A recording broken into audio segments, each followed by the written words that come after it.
Assalamualaikum warahmatullahi wabarakatuh. Kali ini umat Firzanah akan membahas tentang salah satu tokoh Islam yang paling berpengaruh di dunia, yaitu Saddam Hussein. Saddam Hussein merupakan salah satu presiden dari Irak yang pernah memimpin pada tahun 1979. Saddam Hussein sendiri dikenal dengan gaya diktatornya dalam memimpin negara Irak. Di video kali ini, umat Firzanah akan mengulik dan membahas tentang kehidupan, sejarah, serta fakta-fakta menarik dari Saddam Hussein. Semoga ilmu yang dibahas oleh umat Firzanah kali ini akan menjadi berkah untuk para penonton dan para pendengar.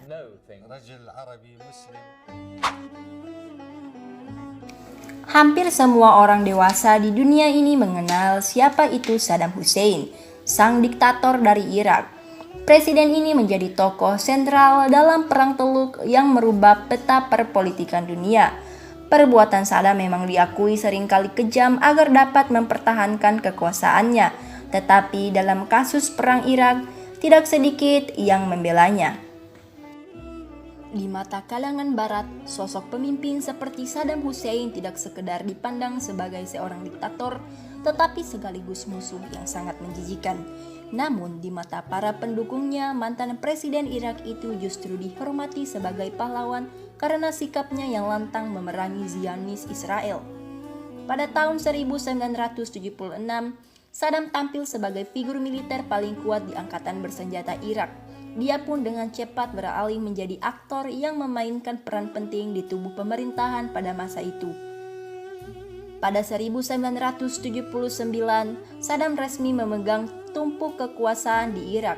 Di bawah pemerintahannya, Irak segera berubah menjadi negara terkuat di Timur Tengah untuk beberapa masa lamanya. Sejak berada di bawah kendali Saddam, hubungan Irak dengan negara-negara Arab lainnya bisa dikatakan cukup variatif. Ada yang baik, ada pula yang memburuk. Mendekati penghujung dekade 1970-an, Saddam memutuskan hubungan Irak dengan Mesir. Langkah itu ia lakukan lantaran ketidaksetujuannya terhadap perundingan damai antara Mesir dan Israel pada 17 September 1978. Kesepakatan damai yang dikenal sebagai Perjanjian Camp David itu diinisiasi oleh Anwar Sadat, presiden Mesir ketika itu. Di mata Saddam, perjanjian tersebut tidak hanya melukai hati rakyat Palestina, melainkan juga mencoreng wajah dunia Arab secara keseluruhan. Saat Perang Teluk II, Agustus tahun 1990 sampai dengan 28 Februari 1991, ketika proses negosiasi antara Irak dan pihak sekutu berlangsung, yang terdiri dari Amerika Serikat, Inggris, Arab Saudi, Prancis, Italia, Maroko, Kanada, dan Uni Emirat Arab, Saddam mencoba mengalihkan perhatiannya kepada masalah Palestina. Dia berjanji bakal menarik pasukan Irak dari Kuwait jika Israel juga bersedia melepaskan pendudukannya di tepi barat dataran tinggi Golan dan jalur Gaza. Akan tetapi tawaran Saddam tersebut ditolak oleh pihak sekutu. Mereka berdalih, krisis di Kuwait tidak memiliki hubungan apapun dengan isu Palestina-Israel. Karena usulannya ditolak, Saddam pun memilih untuk meninggalkan proses perundingan, sehingga negosiasi pada waktu itu berakhir tanpa hasil. Melihat situasi semacam itu, pasukan sekutu pimpinan Amerika Serikat yang didukung oleh Dewan Keamanan PBB memutuskan untuk melancarkan serangan rudal ke Irak pada pertengahan Januari 1991. Sebagai balasannya, Irak kemudian juga menambahkan 39 buah rudal Scud menuju Israel. Menurut laporan BBC, tidak ada korban jiwa di pihak Israel akibat serangan Irak pada waktu itu. Irak sesungguhnya menginginkan serangan rudal tersebut dapat memancing respon militer dari Israel. Dengan begitu, Irak berharap akan banyak negara Arab yang menarik dirinya dari barisan sekutu karena tidak ingin berada di pihak Israel, tulis Samuel Waldman dalam bukunya Beyond a Reasonable Doubt. Pasca serangan pertama Irak terhadap Israel, Angkatan Udara Zionis langsung menggelar patroli di wilayah utara Irak. Mereka sudah dalam kondisi siap untuk membalas. Namun, Presiden Amerika Serikat ketika itu, George H.W. Bush, meminta Perdana Menteri Israel Yitzhak Shamir untuk menahan diri dan tidak membalas serangan Irak tersebut. Bush juga meminta Israel supaya menarik jet-jet mereka dari Irak. Amerika Serikat khawatir jika Israel menyerang Irak, negara-negara Arab lainnya akan meninggalkan sekutu atau bergabung dengan Irak. Tulis Lawrence Friedman dan Ephraim Karsh dalam buku The Gulf Conflict, Diplomacy and War in the New World Order. Saddam Hussein secara luas dihormati masyarakat dunia Arab atas sikapnya yang pro-Palestina. Presiden Irak kelima itu bahkan membantu sejumlah kelompok gerilyawan Palestina dan organisasi militan lainnya untuk berjuang mempertahankan tanah airnya dari penjajahan Israel. Selama peristiwa Intifadah kedua yang dimulai sejak September 2000, Irak juga mengirimkan bantuan keuangan kepada keluarga syuhada di Palestina. Tulis laman BBC dalam artikel Palestinians Get Saddam Funds yang dipublikasikan pada 13 Maret 2003. Selain Saddam Hussein, pemimpin Libya Muammar Gaddafi yang juga dicap sebagai musuh oleh Barat semasa hidupnya juga mendapat penghormatan luas dari masyarakat dunia Arab atas kritiknya yang tanpa kompromi terhadap Israel. Di samping itu, Gaddafi juga tidak pernah berhenti menyindir para pemimpin Arab yang memiliki hubungan dengan negara Yahudi tersebut. Sejak kematian Saddam Hussein dan Muammar Gaddafi, sikap dunia Arab seakan-akan kian melunak terhadap Israel.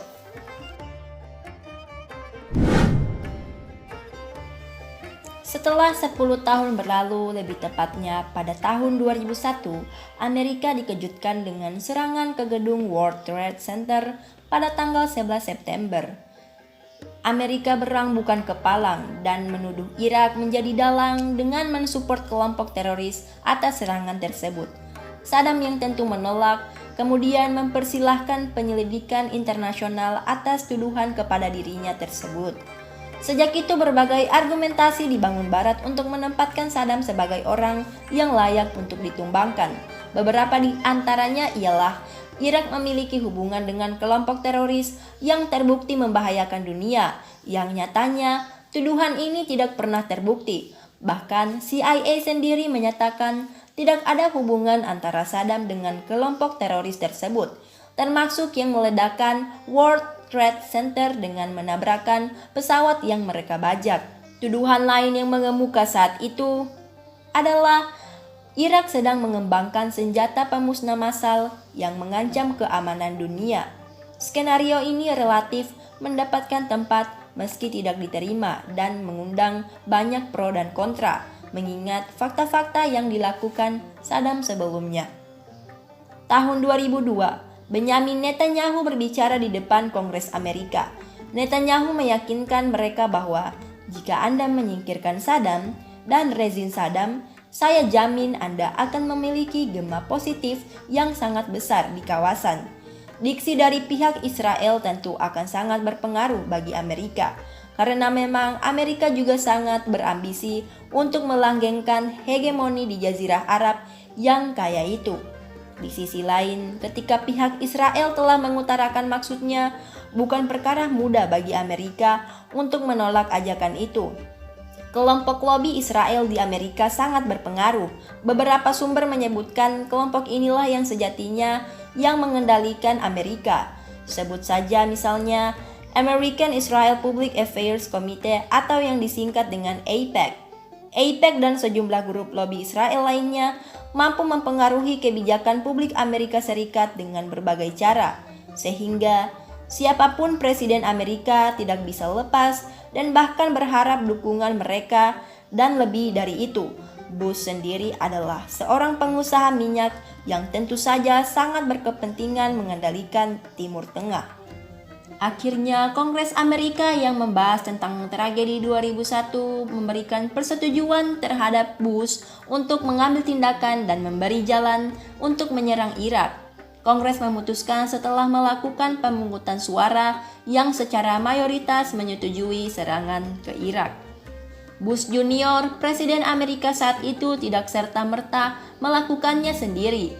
Amerika mengusahakan agar resolusi PBB atas Irak sebab tanpa persetujuan PBB serangan akan mengisolasi Amerika dari pergaulan masyarakat dunia.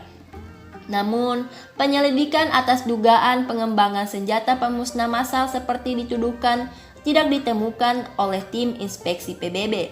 Juga tidak ada bukti yang cukup bahwa Irak akan menyerang Amerika, sehingga tidak ada alasan yang cukup bagi PBB untuk menyepakati ajakan Amerika. Bukannya peduli, lewat pasukan koalisi dengan Inggris, Amerika melakukan serangan ke Irak pada Maret 2003 dengan nama Operasi Pembebasan Irak. Tujuannya yaitu untuk melucuti senjata pemusnah massal, sebuah tuduhan yang tidak pernah terbukti, kemudian membebaskan Irak dari kediktatoran Saddam. Saddam akhirnya ditangkap pada Desember 2003 di Tikrit, Irak. Ia kemudian harus menghadapi pengadilan dengan tuduhan kejahatan atas kemanusiaan dan dijatuhi hukuman mati. Pria penuh kontroversi itu akhirnya harus menghadapi hukuman mati pada Desember 2006. Yang mencintai Palestina itu telah pergi sebagaimana Israel menginginkannya dengan meninggalkan masalah baru tentu saja.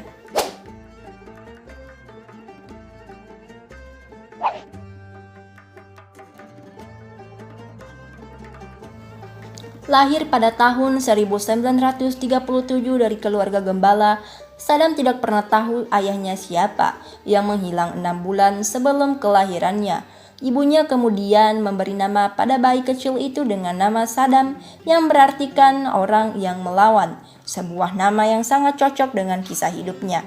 Saat masih bayi, ia kemudian dikirim untuk ditinggal bersama pamannya yang bernama Khairallah Talfah.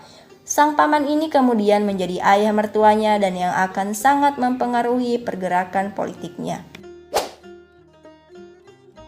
Di usia 17 tahun, Saddam masuk sekolah hukum di Irak, namun ia memilih untuk keluar pada tahun 1957 untuk mendaftar pada sebuah partai politik revolusioner bernama Partai Ba'ath, yang bertujuan untuk menyatukan negara-negara Arab di bawah satu kepemimpinan. Setelah upaya pembunuhan yang gagal dari Perdana Menteri Abdul Karim Qasim, Saddam melarikan diri ke Suriah, kemudian ia pergi ke Mesir di mana ia melanjutkan studinya di Cairo Law School.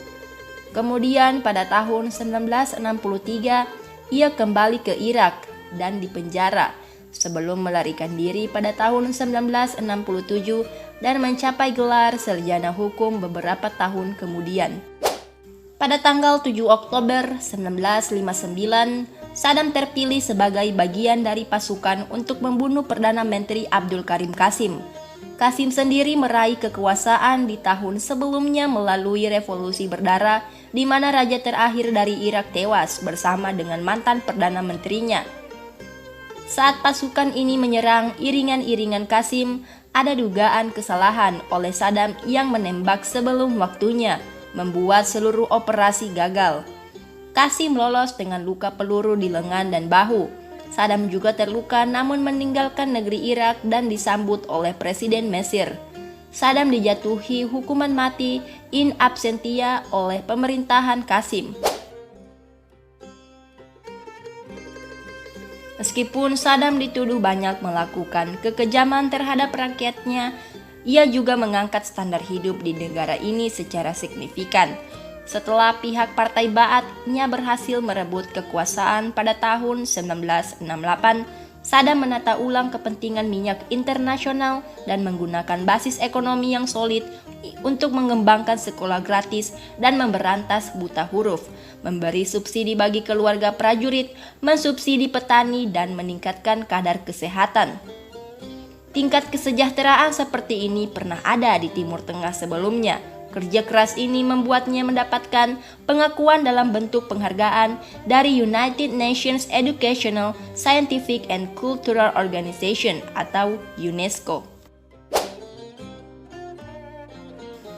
Hanya 8 orang yang pernah diberi kunci kota Detroit, 2 diantaranya adalah fiksi, yaitu boneka Elmo dari Sesame Street dan Father Christmas.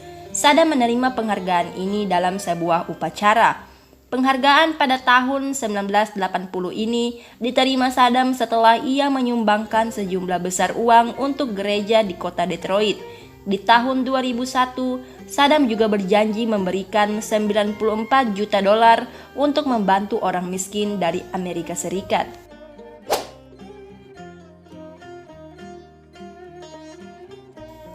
Kenneth Kaunda adalah presiden pertama Zambia dari tahun 1964 sampai 1991. Selama waktu ini, presiden ini membina hubungan dekat dengan Saddam sebagai pasangan sekutu dan juga mitra dagang. Dalam upaya persahabatan ini, Saddam mengiriminya Boeing 747 yang syarat dengan hadiah mewah seperti karpet dan ornamen perhiasan. Sebagai imbalannya, Kaunda mengirimkan Saddam dukun pribadinya sendiri. Saddam kemudian semakin percaya takhayul dan sangat mendengarkan nasihat dukun ini yang memberitahukan ada banyak orang bersekongkol melawan dirinya. Meskipun hal ini tentu saja benar dan bukan sebuah hal yang sulit melihat bagaimana cara Saddam memperlakukan lawan politiknya. Sejak saat itu, Saddam menjadi peminat tahayul dan selalu mendengarkan nasihat sang dukun.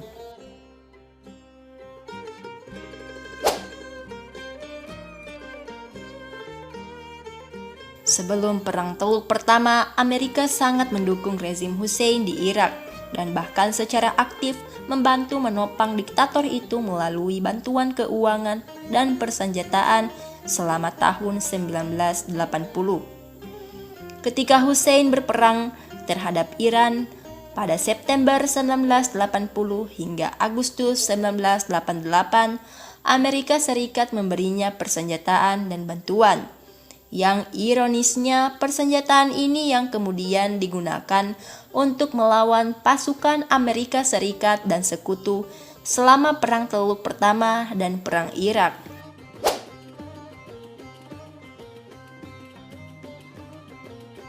Meskipun penduduk Irak yang beragama Islam mencapai 97% selama pemerintahan Hussein, ia bukanlah seorang Muslim. Baru pada akhir 1990-an ia resmi menjadi Muslim dan meresmikannya dengan membuat Al-Quran yang ditulis dengan darahnya. Hussein dibesarkan sebagai seorang Muslim Sunni, tetapi ia tidak aktif mematuhi ajaran Islam karena pandangan politiknya yang sangat sekuler. Namun, setelah invasi gagal dari Kuwait pada awal 1990-an, Hussein dikritik oleh negara-negara lain di Timur Tengah karena tidak Islami dan karena fakta bahwa dia adalah pemimpin negara sektarian. Menanggapi ini, ia secara resmi masuk Islam pada tahun 1999 dan bahkan mengaku sebagai keturunan langsung dari Nabi Muhammad. Itulah kisah dan kehidupan Saddam Hussein dan beberapa fakta Saddam Hussein, seorang diktator dari Irak yang kehidupannya berakhir tragis.